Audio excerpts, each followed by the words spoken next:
बिस्मिल्लाहिर्रहमानिर्रहीम। अस्सलामु अलैकुम students, welcome back.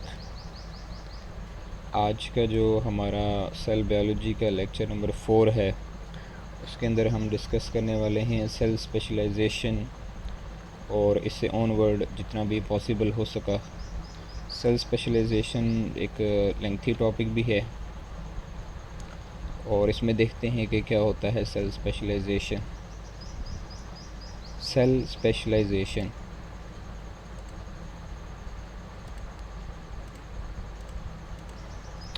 In multicellular organism, cell is specialized to perform their specific roles. Unicellular के अंदर तो एक ही सेल होता था जो तमाम ऑर्गेनिज़म की पूरी एक्टिविटीज़ जो है वो परफॉर्म करता था, लेकिन मल्टीसेलुलर ऑर्गेनिज़म की अगर बात की जाए तो उसमें बहुत सारे सेल्स होते हैं और बहुत सारे सेल्स जो है ना वो ग्रुप फॉर्म में काम कर रहे होते हैं। तो वो जो ग्रुप फॉर्म में काम करते हैं ना, उसको हम सेल स्पेशलाइजेशन का नाम देते हैं। वो जो ग्रुप ऑफ सेल्स होते हैं जिनको टिश्यूज़ कहा जाता है, वो टिश्यूज़ जो है वो उनका एक स्पेसिफ़िक रोल होता है, स्पेसिफ़िक जॉब होती है। उस जॉब को, उस स्पेसिफ़िक रोल को हम सेल स्पेशलाइजेशन का नाम देते हैं। Cell is specialized to perform their specific roles. Daughter cells formed by mitosis process undergo changes in a process called differentiation. अब यहाँ पे डिफरेंशिएशन भी इसी से रिलेटेड है कि जब डॉटर सेल्स बनते हैं माइटोसिस के ज़रिए, यानी जब एक सेल डिवाइड होता है ना, पेरेंट सेल, और आगे वो दो नए सेल बनाता है डॉटर सेल। अब ये जो सेल डिवाइड हो रहा है, दो नए सेल बना रहा है, अब हो सकता है कि फ्यूचर में जाकर ये वाला जो सेल है ये स्किन सेल बन जाएं और ये वाले जो है वो नर्वस सेल जो है वो बन जाएं। तो इस चीज़ को सेल डिफरेंशिएशन भी कहते हैं और सेल स्पेशलाइजेशन भी कहा जाता है। सेल डिफरेंशिएशन का क्या मतलब है कि एक सेल जो है वो डिवाइड होकर दो न्यू तरह के सेल्स बना रहा है जो फ्यूचर में जाकर एक डिफरेंट रोल प्ले करेंगे। इवन कि वो एक ही सेल से डेवलप हुए हैं, लेकिन फिर भी वो ये अपना काम करेगा, ये अपना काम करेगा, फ्यूचर में जाकर दोनों का सेपरेट रोल होगा, एक दूसरे से डिफरेंशिएट हो रहे हैं। तो इस प्रोसेस को कहते हैं डिफरेंशिएशन। और चूँकि ये सेल डिवाइड होकर दो नए सेल बना रहा है और दो नए सेल आगे जाकर एक स्पेसिफ़िक रोल प्ले करेंगे, एक स्पेसिफ़िक जॉब करेंगे, तो इसका स्पेसिफ़िक रोल होगा, कोई ना कोई इसका भी होगा, तो ये अपनी अपनी जॉब करेंगे। तो इसको हम सेल स्पेशलाइजेशन भी कहते हैं कि ये सेल स्पेशलाइज्ड होंगे इस काम के लिए। ठीक हो गया। They alter in size, structure, metabolic activities and physiological responses. तो वो उसके अंदर क्या क्या चेंजेस आती हैं, अल्टर मीन चेंजेस, साइज़ के अंदर उनके अंदर चेंजेस आती हैं, स्ट्रक्चर के अंदर चेंजेस आती हैं, मेटाबॉलिक एक्टिविटीज़ हैं या फिजियोलॉजिकल रिस्पॉन्सेज हैं। अब जिस तरह से उन्होंने फंक्शन करना होगा, उस फंक्शन के लिहाज से जो है उनके स्ट्रक्चर के अंदर, उनके साइज़ के अंदर, उनकी एक्टिविटीज़ के अंदर जो है वो सारा बदलाव आएगा, चेंज आएगा। As a result they become specialize in their role in the body. फिर क्या होगा कि वो स्पेशलाइज बन जाएंगे अपने रोल के हिसाब से। ठीक है, जिस तरह का उनका ये एक होता है कि जिस तरह का उनका फंक्शन होता है ना, फंक्शन सेल का, उस फंक्शन के हिसाब से ही जो है वो उसकी स्ट्रक्चर होती है। स्ट्रक्चर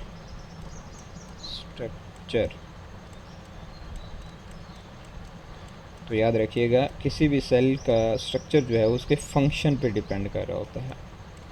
ओके, अब कुछ यहाँ पे सेल, स्पेशलाइज सेल बताए गए हैं, उनको हम स्टडी करते हैं। कुछ प्लांट्स से हैं और कुछ एनिमल से हैं। अब प्लांट से दो तरह के सेल यहाँ पे डिस्कस किए हुए हैं, जैसे कि एपिडर्मल सेल्स और मीजोफिल सेल्स। एपिडर्मल सेल्स, ये जो वर्ड है ना, एपिडर्म, डर्म का मतलब होता है स्किन, एपी का मतलब होता है आउटर। इसका मतलब कि जो आउटर स्किन है ना, कवरिंग है, वहाँ पे जो सेल्स होते हैं उनको एपिडर्मल सेल्स कहा जाता है। यानी कि जो प्लांट्स के अंदर लीफ की या स्टेम की या ब्रांचेस की जो ऊपर वाली स्किन होती है ना, स्पेसिफ़िकली अगर हम लीफ की बात करें तो ऊपर वाली जो स्किन होती है उनके सेल्स जो है वो एपिडर्मल सेल कहते हैं। फिर इसी तरह से सेल्स मिलकर एपिडर्मल टिश्यूज़ बनाते हैं या बाद में एक लेयर बन जाती है, एक प्रोटेक्टिव लेयर, उसको हम एपिडर्मल लेयर का नाम दे सकते हैं। Epidermal cell of plant form protective covering of roots, stem and leaves. तो ये एक प्रोटेक्टिव कवरिंग जो है वो बना देती है, आउटर लेयर बना देती है इन तमाम पार्ट्स के अंदर। ठीक हो गया। They are flattened cells, flattened होते हैं वो इस तरह से, मतलब चौड़े होते हैं ऐसे। ठीक है, ये प्लांट के सेल्स जो है ना वो इस तरह से नहीं होते, सॉरी, ये इस तरह से बड़े बड़े फैले होते हैं, क्योंकि इन्होंने स्किन बनानी होती है, ऊपर वाली लेयर बनानी होती है, इस तरह से फैले होते हैं, जैसे बड़े बड़े फट्टे से लगे होते हैं, शीट्स। तो ये एक प्रोटेक्टिव शीट बनाते हैं, which pack tightly to form a continuous outer layer of plant body. Plant body की जो है ना आउटर लेयर बनाते हैं, टाइटली पैक्ड हुए होते हैं। Epidermal cells having some additional role are modified according, for example root hair cells which absorb water and minerals from the soil, and guard cells of leaves which regulate the opening and closing of stomata। अब दो तरह के sales यहाँ पे दिए हुए हैं, एक हैं रूट हेयर सेल्स और एक हैं गार्ड सेल्स। ये ऐसे सेल्स हैं जो एपिडर्मल सेल्स की समझें कि एक्सटेंशंस हैं, एडिशनल सेल्स हैं। अब जैसे अगर हम लीफ की बात करें ना, लीफ की, अब लीफ की ऊपर वाली लेयर तो सारी एपिडर्मल सेल्स की होगी, ठीक है, नीचे वाली भी जो है वो उसको हम एपिडर्मल लेयर ही कहेंगे, लोअर एंड अपर एपिडर्मस बन जाती हैं।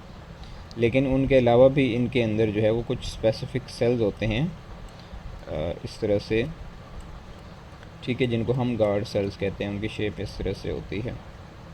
और ये एक स्पोर बना रहे होते हैं, छोटा सा पोर बना रहे होते हैं, उस पोर का नाम होता है स्टोमेटा। उस स्टोमेटा के ज़रिए जो है वो गैसियस एक्सचेंज होती है और वाटर लॉस होता है, एक्स्ट्रा वाटर। तो ये opening and closing of stomata में जो है वो अपना रोल प्ले कर रहे होते हैं। दूसरे होते हैं रूट हेयर्स। अब जैसे ये रूट्स हैं ना, रूट्स, तो इन रूट्स के जो ना छोटे छोटे रूट हेयर्स होते हैं इस तरह से, जो सरफेस एरिया को इंक्रीज़ कर रहे होते हैं ताकि वाटर और मिनरल्स की एब्जॉर्प्शन जो है वो ईज़िली हो सके और एफिशिएंटली हो सके।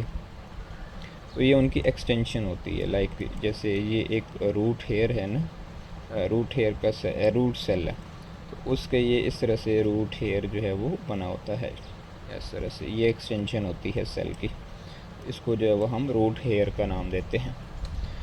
तो इस तरह से रूट जो एपिडर्मल सेल्स हैं वो ओवरऑल कवरिंग के अंदर जो है वो हेल्प कर रहे होते हैं, एक कवरिंग शीट बना रहे होते हैं प्लांट्स के अंदर। नेक्स्ट है हमारे पास मीज़ोफिल सेल्स। ठीक हो गया, मीज़ोफिल। मीज़ोफिल जो है इनका सबसे बड़ा रोल जो है वो फोटोसिंथेसिस के अंदर होता है। ये भी लीव्स के अंदर जो है वो ज़्यादा पाए जाते हैं, और कुछ यंग स्टेम्स या यंग ब्रांचेस जो होती हैं उनके अंदर भी मौजूद होते हैं। Mesophyll cell are photosynthetic cells of plants. तो याद रखिएगा ये फोटोसिंथेटिक सेल्स हैं। तो ये MCQ के लिए भी आपने याद रखना है कि फोटोसिंथेसिस कौन से सेल्स के अंदर होती है। तो those are mesophyll cells. They are present in plants leaves and contain in large number of chloroplast. Plant leaves के अंदर होते हैं और ज़्यादा इनके अंदर क्लोरोप्लास्ट की नंबरिंग होती है। अब क्लोरोप्लास्ट जो है वो ऐसा ऑर्गेनेली है जो फोटोसिंथेसिस परफॉर्म करता है, तो इस वजह से इनके अंदर क्लोरोप्लास्ट का नंबर ज़्यादा होता है। क्लोरोफिल और फोटोसिंथेटिक पिगमेंट। अच्छा, क्लोरोप्लास्ट के अंदर एक पिगमेंट होता है क्लोरोफिल, जो कि फोटोसिंथेटिक पिगमेंट होता है, ये हम पहले भी पढ़ चुके हैं, जिसका कलर जो है वो ग्रीन होता है, green colour in the thylakoid membrane of chloroplast. तो वहाँ पे ये जो ग्रीन कलर का क्लोरोफिल है वो क्लस्टर फॉर्म में पड़ा होता है, जिसको फोटोसिस्टम का नाम देते हैं। These pigments absorb light energy and use it to produce food in photosynthetic process।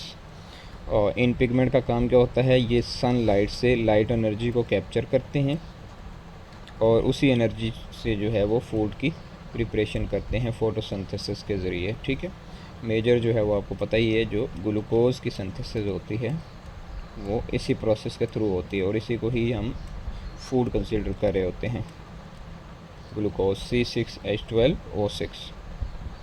तो ये हैं मीज़ोफिल सेल, जिनका स्पेशलाइज रोल जो है वो क्या है, फोटोसिंथेसिस करना।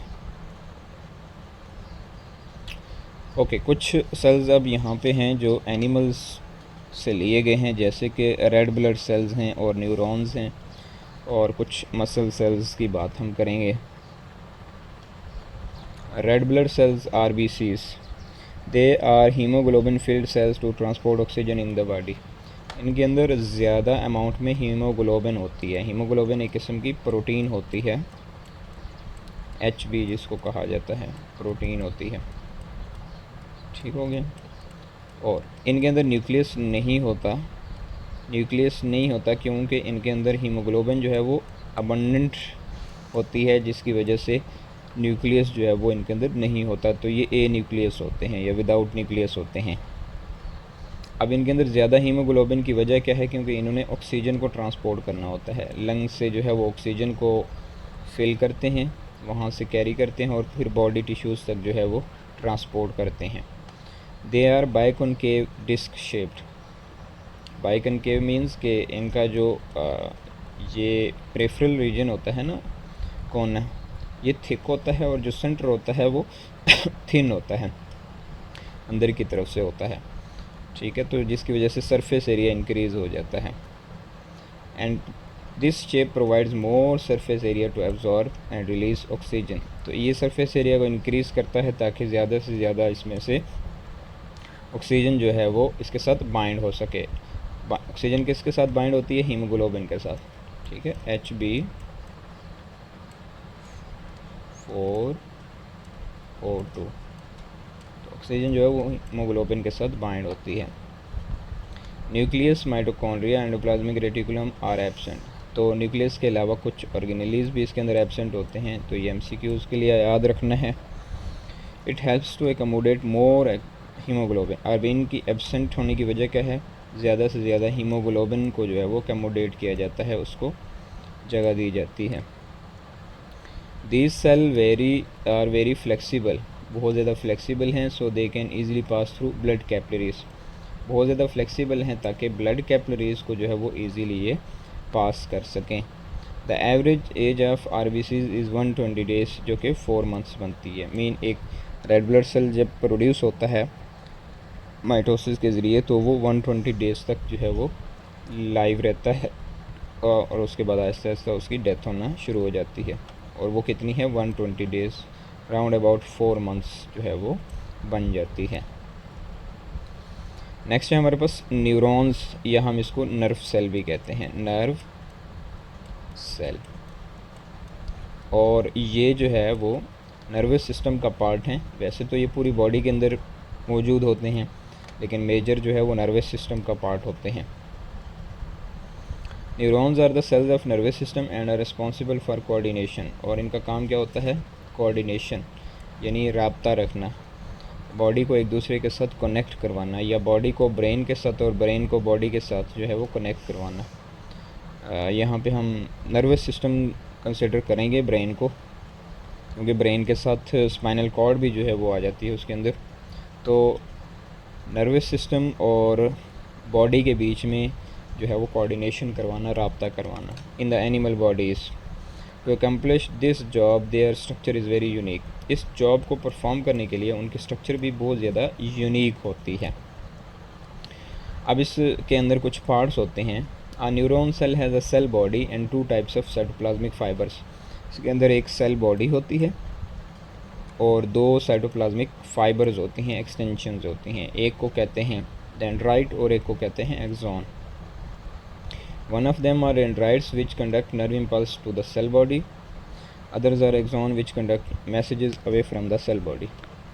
Dendrites का काम क्या होता है? मैसेज रिसीव करना, सेल बॉडी को देना, और सेल बॉडी से फिर आगे जो है वो एक्सॉन की तरफ भेज देना। और एक्सॉन का काम क्या होता है? उस मैसेज को जो है वो सेल बॉडी से आगे की तरफ ट्रांसफ़र करना। अब इनकी शेप किस तरह से होती है?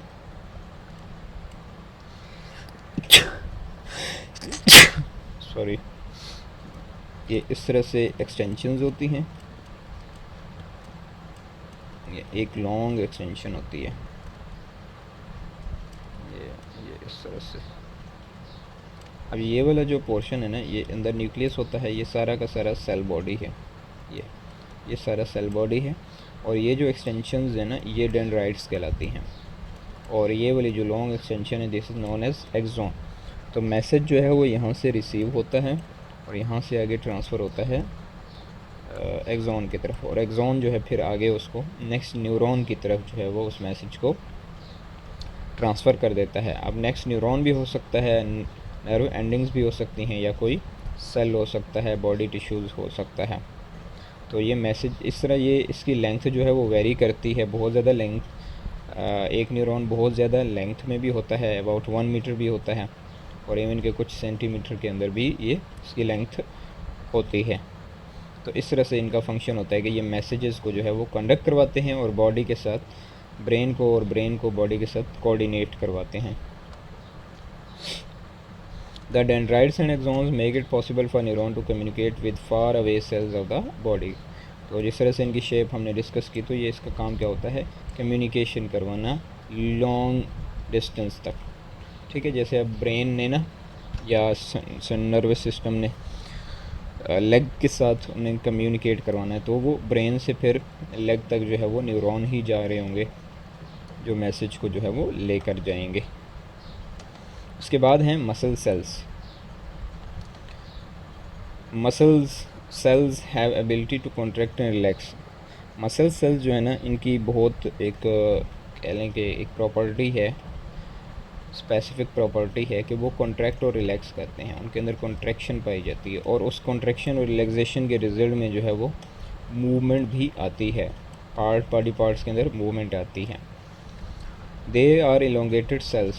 इनकी सेल जो हैं वो इलोंगेटेड होते हैं, मीन इस तरह से लेंथ के अंदर ऐसे पाए जाते हैं, ऐसे लंबे लंबे सेल्स होते हैं, ऐसे लॉन्ग सिलेंड्रिकल शेप के अंदर होते हैं।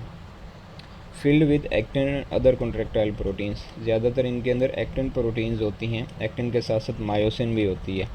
अगर आपको याद हो, हमने लास्ट माइक्रोफिलामेंट्स के अंदर पढ़ा था कि वो उनके अंदर भी एक्टिन फिलामेंट्स होते हैं जो कॉन्ट्रैक्शन काज करते हैं। अब 3 तरह के मसल्स होते हैं, स्केलेटल, कार्डियक एंड स्मूथ।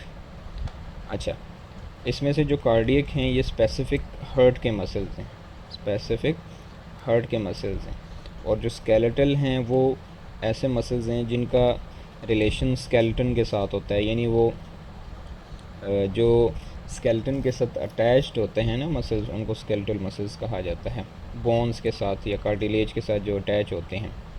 और इन दोनों के अलावा बाकी बॉडी के अंदर जितने भी मसल्स हैं उनको हम नाम देते हैं स्मूथ मसल्स।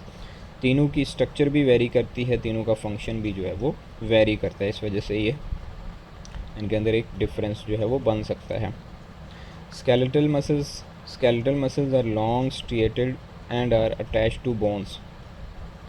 स्केलेटल मसल जो होते हैं ना, ये लॉन्ग होते हैं, लॉन्ग इस तरह से लॉन्ग सेल्स होते हैं, जैसे मैंने ऊपर शेप बनाई थी ना, इस तरह से लॉन्ग सेल्स होते हैं। Striated and are attach to bones, तो ये बोन के साथ अटैच होते हैं। लाइक ये अगर कोई बोन है तो इस बोन के ऊपर जितना भी गोश्त होगा ना, गोश्त, उस गोश्त को ही हम असल में स्केलेटल मसल जो है वो कंसीडर करेंगे। They are voluntary in action and their contraction move the skeleton for body movements and locomotion. ये वॉलेंट्री इन एक्शन होते हैं, मतलब ये आपके कंट्रोल में होते हैं, जब चाहें आप इनको मूवमेंट करवाएं, और इनकी कॉन्ट्रैक्शन की वजह से बॉडी के अंदर जो है वो मूवमेंट पैदा होती है, या स्केलेटन के अंदर जो है मूवमेंट पैदा होती है, और ओवरऑल लोकोमोशन भी होती है, यानी आप पूरी बॉडी, होल बॉडी को मूव करवाते हैं एक जगह से दूसरी जगह। तो ये स्केलेटल मसल्स कहलाते हैं। जितने भी बोन्स के साथ अटैच होते हैं ना, स्केलेटन के साथ अटैच होते हैं, those are known as skeletal muscles. और इन मसल्स का जो सेल्स होते हैं उनको हम स्केलेटल मसल सेल्स का नाम देते हैं। नेक्स्ट है हमारे पास cardiac muscle cells. Cardiac muscle cells are branched and striated, they are found in the heart walls, they are voluntary in action and their contraction result in the pumping action of the heart। Cardiac muscles कैसे होते हैं, branched होते हैं और striated होते हैं। ये मैं अभी आपको समझाता हूँ ये तीनों के अंदर ये चीज़ कंपेयर करके। They are found in the heart walls, ठीक है, ये हार्ट वाल्स के अंदर मौजूद होते हैं, और ये इनवॉलेंट्री होते हैं, एक्शन के अंदर जो आपके कंट्रोल में नहीं होते, और ऑटोमेटिकली जो है ये ब्रेन इनको कॉन्ट्रैक्ट करवा रहा होता है, और रिस्पॉन्सिबल होते हैं किसके लिए, हार्ट की पंपिंग के लिए। आपका जो हार्ट पंपिंग कर रहा है ना, ये असल में कार्डियक मसल्स ही हैं जो उनको कॉन्ट्रैक्ट करके उनको पंप करवा रहे हैं, ठीक है, और ये ऑटोमेटिकली हो रहा है। तो इनके जो सेल्स होते हैं ना, इनको कार्डियोमायोसाइट्स भी कहा जाता है, cardiomyocytes. Smooth muscle cells are spindle shaped and non striated. इनकी शेप कैसी होती है, स्पिंडल होते हैं और नॉन स्ट्रिएटेड होते हैं। They are involuntary in action and present in the walls of many internal organs. ये भी इनवॉलेंट्री होते हैं, जो आपके कंट्रोल में नहीं होते, ठीक है, और बहुत ज़्यादा जो इंटरनल ऑर्गन्स हैं ना, उनकी वॉल्स के अंदर प्रेजेंट होते हैं, जैसे कि स्मूथ मसल्स हैं, ठीक है। Smooth muscles alimentary canal contract to move food forward, while those in blood vessels regulate blood flow. जैसे स्टमक है, लंग्स हैं, या स्मॉल इंटेस्टाइन है, बहुत सारे जो इंटरनल वाइजरा है, इंटरनल ऑर्गन्स हैं, उनकी वॉल्स के अंदर ये मौजूद होते हैं। वहाँ पर भी इनका काम कॉन्ट्रैक्शन ही होता है। ब्लड वेसल्स के अंदर भी ये मौजूद होते हैं ब्लड फ्लो करवाने में। तो तीनों का काम जो है वो कॉन्ट्रैक्शन ही है, और कॉन्ट्रैक्शन के रिज़ल्ट में जो है वो मूवमेंट पैदा होती है। लेकिन तीनों की शेप जो है वो वेरी कर रही है, तीनों की स्ट्रक्चर वेरी कर रही है according to their presence, according to their जो है वो अक्रेंस।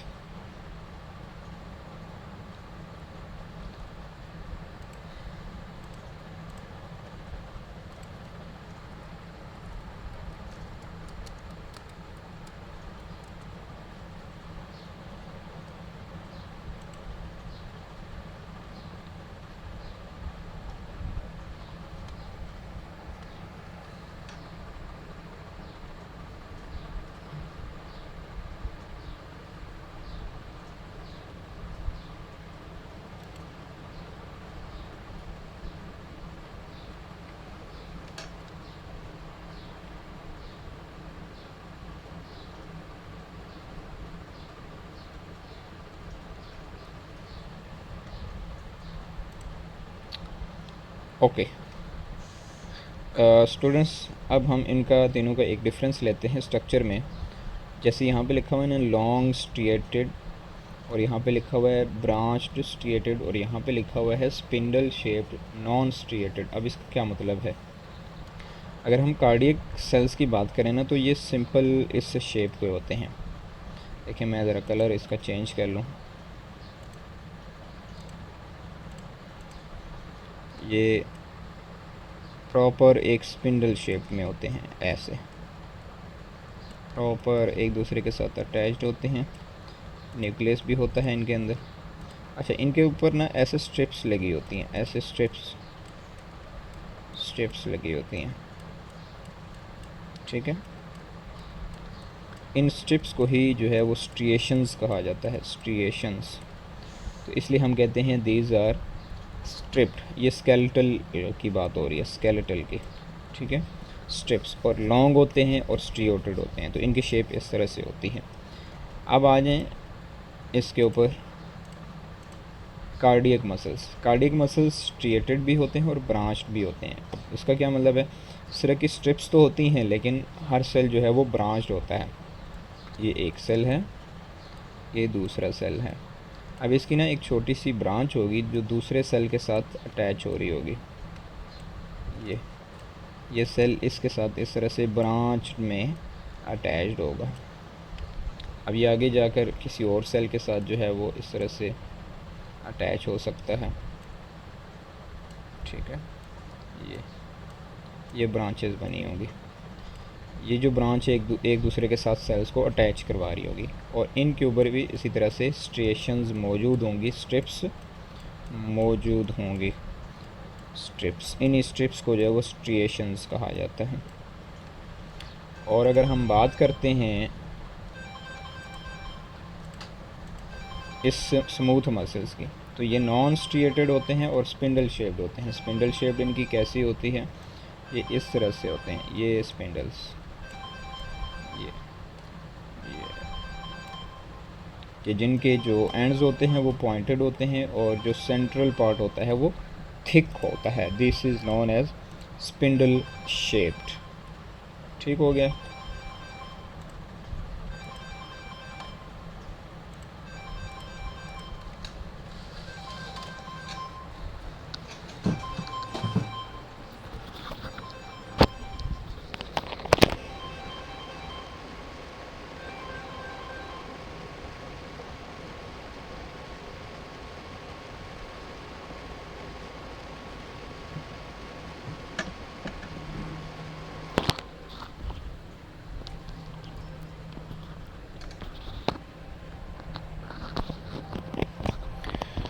ओके स्टूडेंट्स, ये थे हमारे मसल सेल्स। अब हम मूव करते हैं लीवर सेल्स की तरफ। लीवर्स के अंदर जो सेल्स होते हैं उनके स्ट्रक्चर और उनका शेप जो है वो किस तरह से होता है। लीवर सेल्स को हम हेपेटोसाइट्स भी कहते हैं। Liver cells are almost round in shape. ये ज़्यादातर राउंड शेप के होते हैं and have prominent nucleus and abundance of cytoplasmic organelles. इनका प्रोमिनेंट न्यूक्लियस भी होता है और ऑर्गेनेलेज भी मौजूद होते हैं। They are metabolically most active cells of the body. ये मेटाबॉलिकली ज़्यादा एक्टिव होते हैं। इनके अंदर मेटाबॉलिज्म जो है वो ज़्यादा रेट के अंदर जो है वो चल रहा होता है। अब इनके फंक्शंस क्या हैं, कुछ स्पेसिफिक रोल्स हैं, जैसे कि storage of glycogen, iron and some vitamins. इनका काम क्या है, स्टोर करना, ग्लाइकोजन को स्टोर करना, आयरन को स्टोर करना और कुछ विटामिन्स को जो है वो स्टोर करने का काम करते हैं लीवर सेल्स। दूसरा काम डिटॉक्सिफिकेशन ऑफ टॉक्सिक सब्सटेंसेस। अगर आपकी फूड के अंदर कोई टॉक्सिक सब्सटेंस चली गई है जो आपको हार्म कर सकती है, आपके लिए हार्मफुल है, उसकी डिटॉक्सिफिकेशन करने के लिए जो है वो लीवर सेल्स काम करते हैं, या ये किस्म का लीवर भी जो है वो डिटॉक्सिफिकेशन में हेल्प कर रहा होता है। वो जो हमने पढ़ा था ना, स्मूथ एंडोप्लाज्मिक रेटिकुलम, जो कि डिटॉक्सिफिकेशन करता है। तो इट्स मीन्स कि जो लीवर सेल्स हैं उनके अंदर स्मूथ एंडोप्लाज्मिक रेटिकुलम ज़्यादा अबंडेंट होती है। Production of clotting proteins of blood. अब तीसरा काम क्या है, प्रोडक्शन करना किस चीज़ की, ब्लड क्लॉटिंग की, ब्लड क्लॉटिंग फैक्टर्स की या प्रोटीन्स की। जो ब्लड के अंदर क्लॉटिंग प्रोटीन्स होती हैं ना, उनकी प्रोडक्शन करवाना। ठीक है, यहाँ पे बात हो रही है प्लेटलेट्स की या कुछ प्रोटीन्स होती हैं, ठीक है, प्रोथ्रोम्बिन वगैरह, तो वो ब्लड क्लॉटिंग में हेल्प कर रही होती हैं, तो उनकी प्रोडक्शन भी जो है वो लीवर सेल्स करते हैं। नेक्स्ट है recycling of old red blood cells. Old red blood cell जो जिनकी एज पूरी हो जाती है 120 डेज़ के बाद, उनको रिसाइकिल करना, उनकी रिसाइकलिंग करना, उनको दोबारा से फ्रेश बनाना, रिपेयर करना, न्यू बनाना, ये भी किसका काम होता है, लीवर सेल्स का काम होता है। तो स्टूडेंट्स, ये था हमारा सेल स्पेशलाइजेशन का टॉपिक। चूँकि ये एक लेंथी टॉपिक था, हमारा एक ही वीडियो के अंदर ये क्लियर हुआ है। तो इंशाल्लाह नेक्स्ट हम जो है वो डिवीज़न ऑफ लेबर और स्टेम सेल्स को जो है वो एक साथ ही डिस्कस करेंगे। ये हमारे कवर हो जाएंगे। फिर इसके बाद जो है वो हम एक्सरसाइज पे आएंगे। तो यहाँ पे कुछ सेल्स दिए गए हैं, डायग्राम्स एक, ठीक है, ये वैसे स्टेम सेल की है, इसको हम स्टेम सेल के साथ ही डिस्कस करेंगे तो ज़्यादा बेहतर है, आपको समझ आएगी। तो अगर आपको कोई क्वेश्चन हुआ तो आप कमेंट सेक्शन में पूछ सकते हैं। थैंक यू, अल्लाह हाफिज़।